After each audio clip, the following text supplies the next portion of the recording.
Hi, we will now cover what are the pitfalls and how to avoid them when you are looking at metrics, key performance indicators for businesses. The common mistakes in choosing and interpreting metrics are many. Firstly, choosing the wrong metrics. Businesses often make the mistake of choosing metrics that don't align with their strategic objective. Okay, right? So we need to ensure that metrics are relevant and directly contribute to achieving the business goals. Let's take an example of Jio, telecom service provider, or Airtel for that matter. The real investment comes in infrastructure investment, such as telecom towers for a telecom service provider, and the spectrum that they bid and purchase. Now, in order to make money, the metrics that they track could be number of users, it could be number of calls made per month or in a year, it could be number of minutes of talk time. Now, depending on what metric you choose, you will work on achieving those metrics. So choosing the right metric is very important. Is it number of minutes of talk time? Is it number of users? Or is it number of calls? It can make a great difference to what the organization and all the employees of the company are driving towards. The second pitfall is overemphasis on quantitative data. While the numbers are important, they don't tell the whole story. Qualitative data is important in providing context and nuance to the quantitative data. The third pitfall is misinterpretation of data. Data can be misleading if not interpreted correctly. It's important to understand what are the underlying factors that influence the metrics and not fall into the trap of drawing wrong conclusions from incomplete or biased data. Next, we will talk about the danger of relying on wrong metrics or what is known as vanity metrics. Vanity metrics are data points that look good on paper but do not contribute to the long-term goals of the business. Right? And there's a lot of danger in relying on vanity metrics. Companies end up spending disproportionate money, wasting money, misallocating resources, and wrong decision making, and may even have a false sense of success if you rely on vanity metrics. Let's take some examples. Okay, right? Take a social media company, okay, or a company which is a brand company using social media. Let's call it brand A. It has a large number of followers on their social media channels, and they are particularly proud of their 1 million Facebook likes they have got for their brand on Facebook. But if you look at it closely, only a fraction of these followers, 1 million people who have liked it, are engaging with their posts or purchasing their products. So the large follower count, 1 million, is a vanity metrics. It looks impressive, but it's not translating into any tangible business benefit. So the company should focus on metrics that demonstrate real value, like engagement rate and conversion rate. Compared to this, another brand, say another company, say brand B, does not have 1 million Facebook likes, has got only 100,000 Facebook likes, 100,000 followers. But the engagement from those 100,000 followers, the conversion rate is far higher than having 1 million Facebook likes. Now, if the management, if the marketing manager is focused on vanity metrics like number of followers, then they will end up spending all their money in getting more and more likes, because the metric is how many Facebook likes do you have? 1 million. Let's move it to 2 million, 3 million, 4 million. Without realizing that that is a vanity metrics, the real actionable metrics of engagement conversion is not being looked at.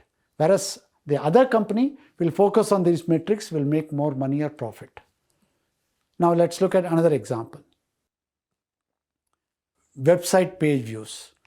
Consider a startup X, that has just launched a new website. They notice a significant spike in their website page views and get excited because so much of page views are happening. It feels good, right? Because we launched a new startup and so many people are accessing the site. However, their bounce rate, the percentage of visitors who navigate away from the site after viewing only one page, that's called the bounce rate. The bounce rate is extremely high. And the average time spent on the website is very, very low. So, the website traffic is high, web page view is very high, but the bounce rate is high and the time spent on the website is very low. What does this show? That although many people are landing on their website, they are not finding the content valuable or engaging enough to stick around or navigate to other pages. It might have happened because they found an attractive headline or a click and bait strategy wherein you got the people to come to your website by hook or crook, but they are not finding value, it is not relevant. So in this case, page view is a vanity metrics. Startup should focus more on the bounce rate, average session duration, so that it's able to engage and become a valuable company. Let's look at another example. Email campaigns.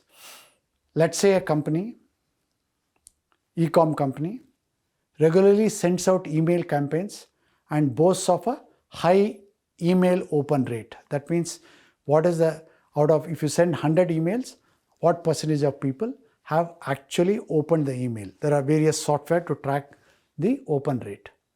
So in this case, the company's email open rate is very good. However, the click-through rate is extremely low. Okay.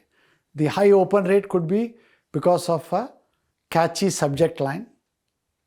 But if the recipients are not clicking on the content within the email, the company is not achieving its objective of driving traffic or conversion. It's not going to benefit the company. The vanity metric, email open rate, is high, but it's of no use. The click-through rate, conversion rate are more important. So this is an example where the email open rate is a vanity metric. The click-through rate, CTR, and conversion rate are more actionable metric that the company should focus on. Let's take another example for mobile apps, for app downloads. A mobile app developer has achieved 100,000 downloads in their new mobile game. He's launched a new mobile game and suddenly 100,000 people have downloaded, which is very good. They are boasting about this number as an indicator of success. They spend a lot more marketing money to get from 100,000 to 200,000 downloads to 1 million downloads. However, when they look closer at the user activity metrics, what have people who have downloaded the app done? They may find that only a small portion of those who downloaded the game are active users. Rest of them are not even using. Moreover, the in-app purchases, people who are playing the game, who are spending some money to purchase some of the features, are very minimal. In this case, the app download is a vanity metric. It's more critical for them to track active users, session length, in-app purchases to see whether they are getting the right kind of users to download. So that is the actionable metric. Vanity metric, number of app downloads. The actionable metrics are active users, session length, in-app purchases. So it's very important that you don't fall into the trap of vanity metrics. Now let us look at how to ensure metrics are providing useful information for business decisions. 1. You align metrics with business goals. Whatever is your strategic business goals, choose the right metrics. Regular review and adjustment of these metrics are very important because strategies change, market conditions change. Based on that, if needed, you need to review and adjust the metrics. And third, use a mix of metrics, quantitative and qualitative, input metrics and output metrics, short-term metrics that make a difference for this week, this month, and long-term metric, so that you are able to gain a comprehensive view of the business performance. Context is very important. Depending on the industry, depending on the market trend, depending on the internal factors, you need to design the metrics.